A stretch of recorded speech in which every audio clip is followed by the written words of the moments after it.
En el nombre del Padre, y del Hijo, y del Espíritu Santo. Amén. Pues hoy escuchamos en la epístola el llamado de Santiago el apóstol de manejar bien nuestra ira por la virtud de la mansedumbre. Ustedes saben que es una de nuestras pasiones, la ira. Entonces, y siendo así, es en sí buena. Ustedes saben que hay mucha confusión sobre lo que son las pasiones, gracias a una falsa psicología que ha incluso infiltrado a nuestra iglesia y muchos conceptos que tiene la gente ahora de la teología, ¿verdad? Y de la espiritualidad. Entonces vemos un falso cristianismo que es más un sentimentalismo, que finge que debemos siempre andar llenos del sentimiento de amor y que la ira, la tristeza son contrarias a la vida cristiana.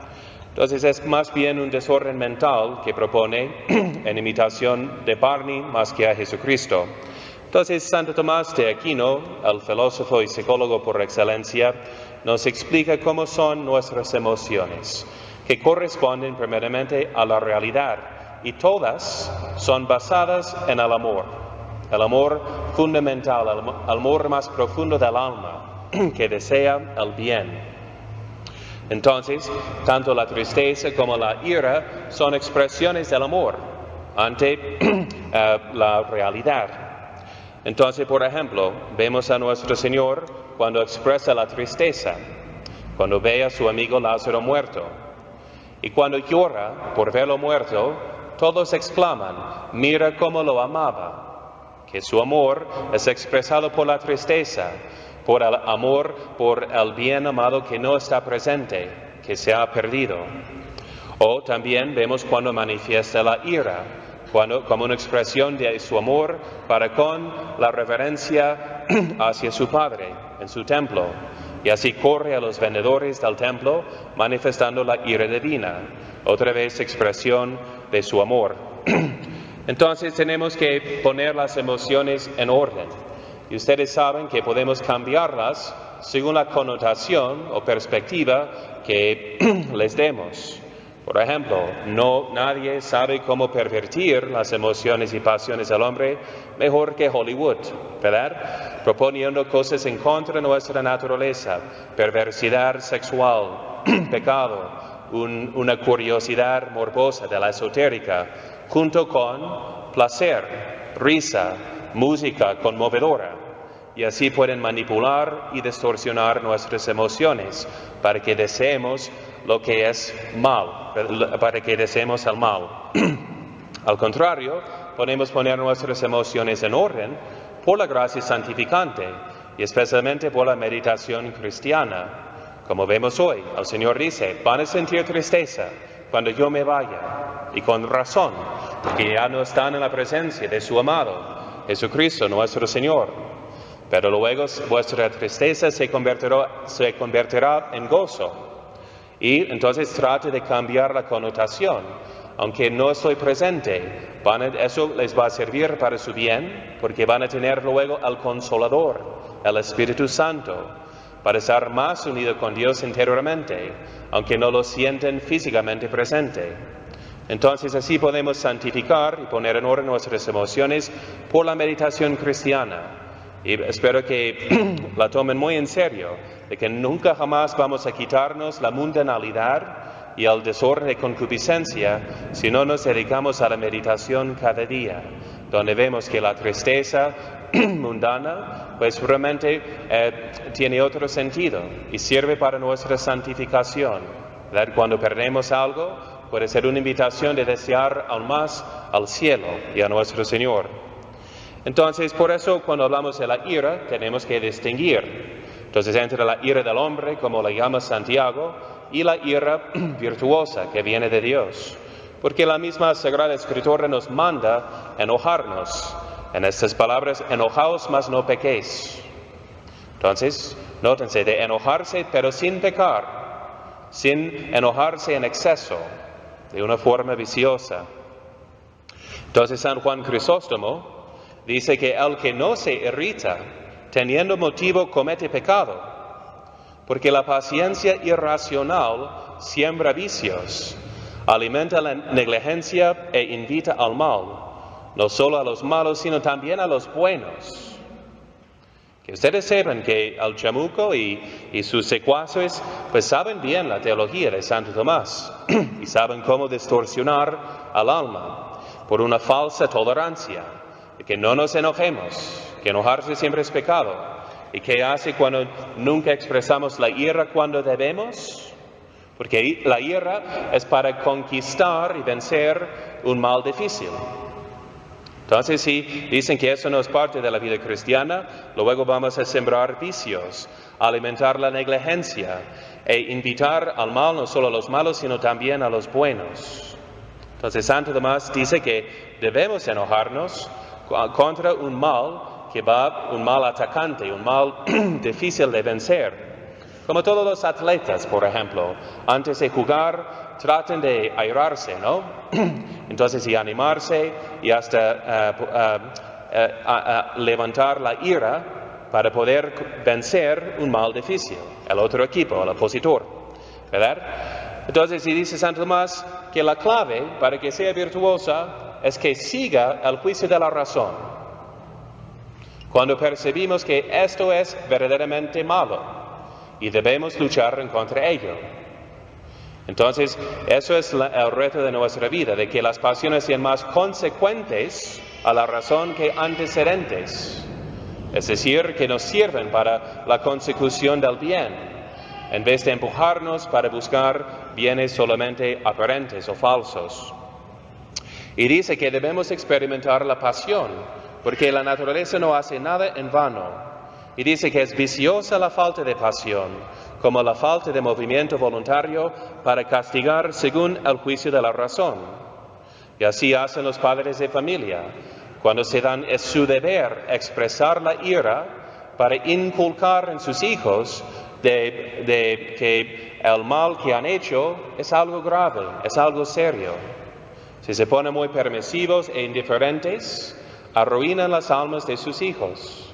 Y por eso la mamá virtuosa, por ejemplo, expresa la ira cuando su hijo ha hecho algo mal, pero ojalá consecuente al juicio de la razón y no antecedente, para que no explote en el momento, ¿verdad? Sino que sea a su servicio. Y así dice que imitamos a Dios mismo, ¿verdad? Que aunque no siente la pasión de ira, porque no tiene pasiones, sin embargo castiga, como un padre amantísimo, ¿verdad?, a sus hijos cuando hacen mal, para nuestra corrección y para el triunfo de la justicia también. Entonces, y eso vemos en la ira divina que expresa Jesús, ¿verdad? Pues escuchamos muchas citas en el Apocalipsis de cómo su ira será derramada por fin a los malvados que no quieren a Dios. Pero en este episodio cuando ocurre los vendedores del templo, dice que hecho un azote de cuerdas, los echó a todos del templo. Qué buen ejemplo, que el Señor pausó y reflexionó de lo que iba a hacer.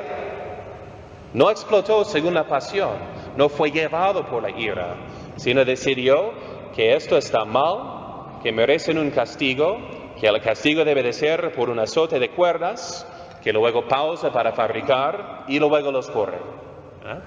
Entonces, y ustedes saben que siendo una pasión tan fuerte, fácilmente sale del control. Por ende, San Francisco de Sales, pueden leer en la tercera parte de su Filotea, ahí habla de cómo manejar la ira. Y dice que hay que tener mucho cuidado con ella, y mejor no sentirla tanto, aunque sea justa. Dice, por ejemplo, vale más, dice San Agustín, cerrar las puertas a la ira justa y equitativa que abrírselas, por insignificante que sea, porque una vez ha entrado, es difícil hacerla salir, ya que entra como pequeño retoño y en un momento crece y se convierte en tronco. Si el enojo puede llegar a la noche y el sol se pone sobre nuestra ira, cosa que el apóstol prohíbe, se convierte en odio. Y casi no hay manera de deshacerse de ella, porque se alimenta de 1000 persuasiones falsas, ya que jamás el hombre airado cree que sea injusta su ira. Entonces, como novicios, digamos, en la vida espiritual, tenemos que tener más cuidado y tratar de apaciguar la ira. Ahora bien, entonces, aunque puede ser justa, tenemos que primeramente dominarla. Y dice Santo Tomás que tenemos dos virtudes, la clemencia y la mansedumbre. La clemencia para moderar el castigo que imponemos a los demás, y también la mansedumbre para apaciguar la pasión de la ira. Entonces el Señor habla mucho de la mansedumbre como una señal de la perfección cristiana, diciendo: tomad sobre vosotros mi yugo y aprended de mí, porque soy manso y humilde de corazón, y hallaréis descanso para vuestras almas. Dice también en sus bienaventuranzas, que bienaventurados los mansos, porque ellos poseerán la tierra, tanto la tierra aquí abajo, por ser los más pacíficos, y tan como la tierra celestial, por ser por fin los que desean más, pues el cielo que dominar aquí en la tierra. Y el apóstol también nos manda, soportándoos y perdonándoos mutuamente, siempre que alguno diere a otro motivo de queja, como el Señor os perdonó, así también perdonaos vosotros. Que tenemos que siempre dispuestos a dar el perdón a los demás, si queremos recibir el perdón de Dios. Entonces, podemos examinarnos hoy ante la mansedumbre, si poseemos esta virtud, y dice, ¿y a cuál grado? Porque dice Cornelio Lápide, un famoso intérprete de la Escritura, que escribió 20 tomos sobre cada libro de la Biblia, dice, los grados de la mansedumbre son: el primero, hablar a todos con corazón y palabras mansas. El segundo, quebrantar la ira ajena con la respuesta blanda. Tercero, sufrir mansamente las injurias y robos. Cuarto, alegrarse en ellas. Quinto, vencer la malevolencia de los enemigos y la iracundia con la mansedumbre y los beneficios, hasta conciliárselos como amigos benéficos. Ahí vemos entonces la imitación perfecta de Cristo. Y si uno dirá que, Padre, pero eso no es posible, ¿de qué hablas? Tenemos la misma hija espiritual de San Francisco de Sales, Santa Juana de Chantal. Escuchen su historia, lo que le pasó, porque se casó con el amor de su vida, un marido excelentísimo y virtuoso. Y dice, y estaban casados por 9 años, tuvieron un hijo y 3 hijas. Pero su esposo salió un día de cacería y uno de sus compañeros se le disparó el arma y lo hirió mortalmente. Ya moribundo, el señor Chantal hizo jurar a Juana que no tomara ninguna venganza contra él, que lo había herido, y murió santamente. Ella quedaba viuda de solo 29 años y con 4 hijos pequeños. Pueden imaginar la ira que sintió hacia ese señor que mató a su esposo. ¿Qué hizo? No solamente lo perdonó, sino se hizo madrina de los hijos del que había matado a su marido. Y para demostrar que sí perdonaba totalmente, ayudó siempre a esa familia. Era su familia más querida. Qué ejemplo tan crístico, ¿verdad? Entonces, tan perfecto de mansedumbre. Y luego nos dice el mismo Cornelio Lápide los modos de conseguir la mansedumbre, que tal vez ni estamos en el primer grado. Entonces, ¿qué podemos hacer prácticamente para ser más mansos? Dice, primero, podemos pensar en la indignidad y daño de la ira, que ha destruido tantas almas, tantas familias, tantos matrimonios y hasta países enteros por la ira desenfrenada. Y en segundo lugar dice, no decir ni obrar nada cuando se está airado, hasta que la ira se amanse. Es siempre esperar hasta que pase esta emoción tan fuerte en el momento.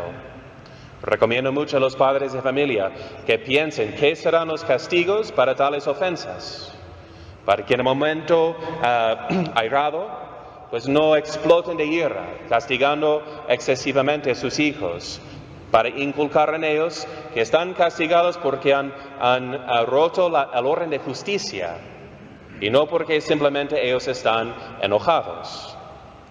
Entonces, y en tercer lugar dice, ser de ánimo grande. Porque cuando nos enojamos tan fácilmente, concedemos poder a los demás sobre nuestra alma y nos mostramos pequeños y débiles en la gracia de Dios. Hay un dicho que viene del latín, que tenemos también en español, que dice, el águila no capta moscas. ¿Verdad? Entonces nos mostramos más grandes, más nobles que las ofensas que los demás nos causan por la mansedumbre. Y dice Santo Tomás que Dios es su misericordia, es un acto de su omnipotencia. Se muestra que no hay nada en riesgo para Él y que puede ser bondadoso y misericordioso sin esperar nada, ¿verdad? Entonces es porque es realmente omnipotente.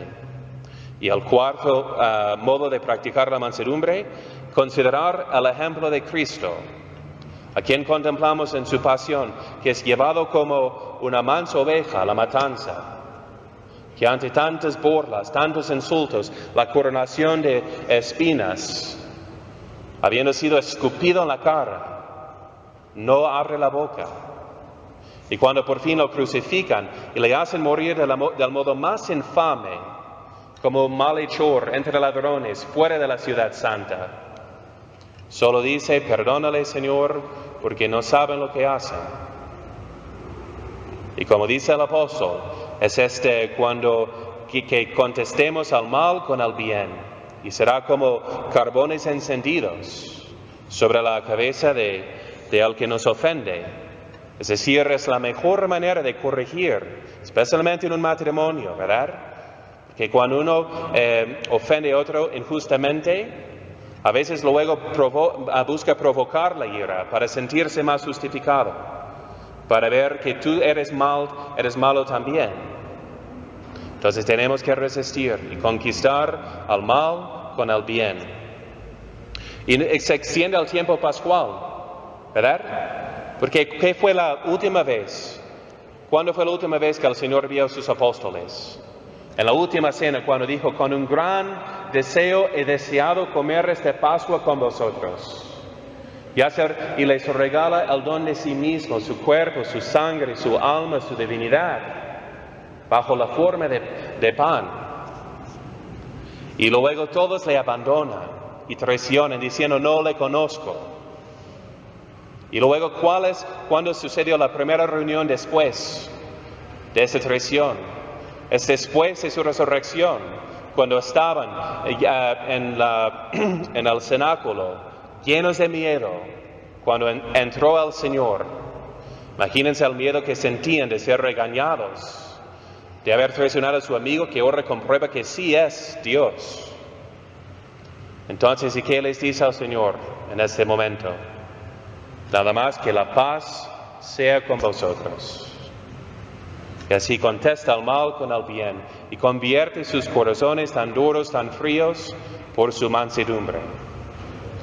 Y así entonces dice Fray Luis de León que Cristo es manso porque es caritativo, y porque es tan amoroso, por eso es tan manso, y porque es excesivo en el amor, por eso es la mansedumbre en exceso.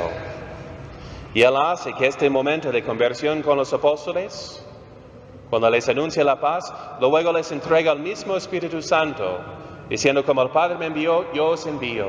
Recibid al Espíritu Santo. ¿Para qué? Para que cuyos pecados les perdonares, les serán perdonados. Les entrega esta misión de perdonar a los demás, habiendo sido ellos primeramente perdonados. Y así dice Santo Tomás, que el motivo de la clemencia y de la mansedumbre es el amor hacia el prójimo, a quien no queremos ver sufrir demasiado. Solo lo necesario para su corrección, para el bien común, pero nunca jamás en exceso, porque amamos al prójimo como Cristo lo amó hasta la muerte.